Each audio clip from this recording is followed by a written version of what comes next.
औरतों के खिलाफ हो रहे अत्याचारों का पुरजोर विरोध करते हैं।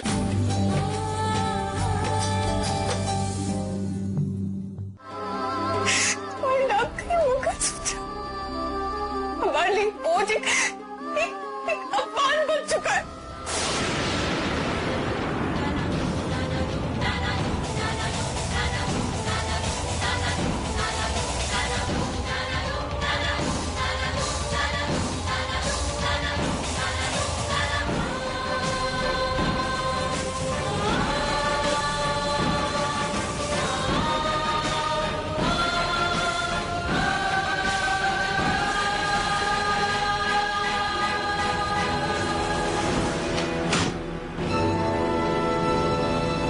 दिया तू ठीक तो है ना?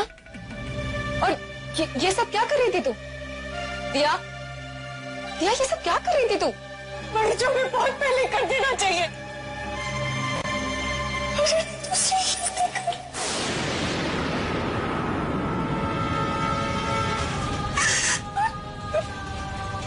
हम यहाँ पे ये सोच के बैठे थे कि तुम्हारा प्यार उसे हमारे पास वापस ले आएगा।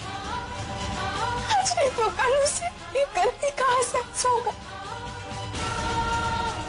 लेकिन उसने तो हमारे बारे में एक बार सोचा भी नहीं।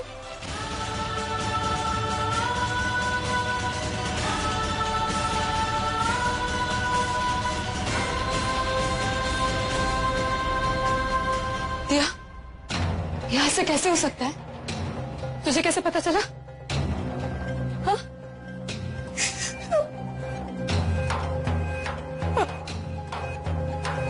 कल रात उसे मिलने गए थे दिल्ली। तू अकेले दिल्ली गई थी?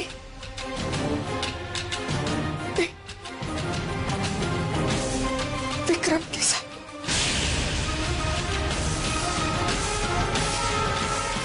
मोहम्मद भी कैसी बातें कर रहे हैं? आदित्य की हर गलती को माफ कर दे, वो चाहे जो करे हम सब कुछ बर्दाश्त करते रहे। हाँ, शादी के बाद तुम हमारी बेटी बाद में और इस घर की बहू पहले हो। तुझे अपने बारे में सोचने से पहले इस घर की मान मर्यादा के बारे में सोचना चाहिए। मोहम्मद जानती नहीं आदित्य क्या? जानना भी नहीं चाहती। ये पति पत्नी के आपस का मैटर है। झगड़े किस घर में नहीं होते? तो क्या सारी बीवियां अपने मायके जाकर बैठ जाए? रिश्तों को संभालना सीखो रागिनी। बेटा एक औरत के हाथ में होता है अपने पति को बांध के रखना। क्यों तेरे पति को कहीं और जाना पड़े? क्यों शादी के इतने वक्त बाद भी तुम 2 से 3 नहीं हुए हो? अगर तुम लोगों के बीच में एक बच्चा आ गया होता तो सारी प्रॉब्लम्स दूर हो गई होती। देखो रागी, शादी से पहले हमने तुम्हें बहुत आजादी दी और उसका नतीजा भी देखा। अब नहीं, तुम्हें कहीं ना कहीं समझौते करने होंगे। समझौते? डैड, अपनी सेल्फ रिस्पेक्ट, अपने हक के लिए एक पति पत्नी के रिश्ते के साथ समझौता कैसे कर सकते हैं हम? सब कुछ जानकर हम अनजान नहीं बन सकते। और यार इस घर में हमें एक पत्नी की बेसिक इंपॉर्टेंस तक नहीं दी जाती। कैसे रह सकते हैं हम यहाँ? रहने दीजिए डैड।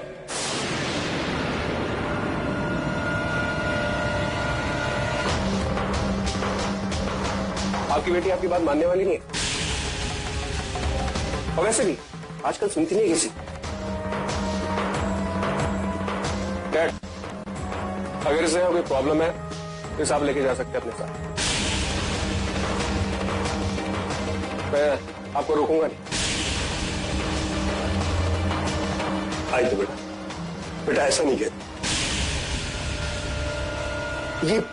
ये मसला सिर्फ तुम दोनों का नहीं, 2 परिवारों की मान मर्यादा जुड़ी हुई है इससे। ये तो बेवकूफ है, हर बात पर ओवर रिएक्ट करती है। मगर तुम तो थोड़ी समझदारी दिखाओ। माफ कर दो इसे बेटा, उसकी तरफ से हम तुमसे माफी मांगते हैं। डैड, आप ये क्या कर रहे हैं? इनकी गलतियों को नजरअंदाज करके इनके सामने हाथ जोड़ रहे हैं। बस रागिनी, बस। तुम पहले ही बहुत बोल चुकी हो, और तमाशा मत करो। हमारे समाज में लड़की की डोली जिस चौखट पे जाती है वहां से उसकी अर्थी ही निकलती है। तुम्हें इस रिश्ते को निभाना ही होगा। कैसे निभाओगी ये तुम सोचो। डैड, मैं भी अपने घर की मर्यादा की वजह से चुप हूं। बेहतर होगा ये अपने आप को बदल दे,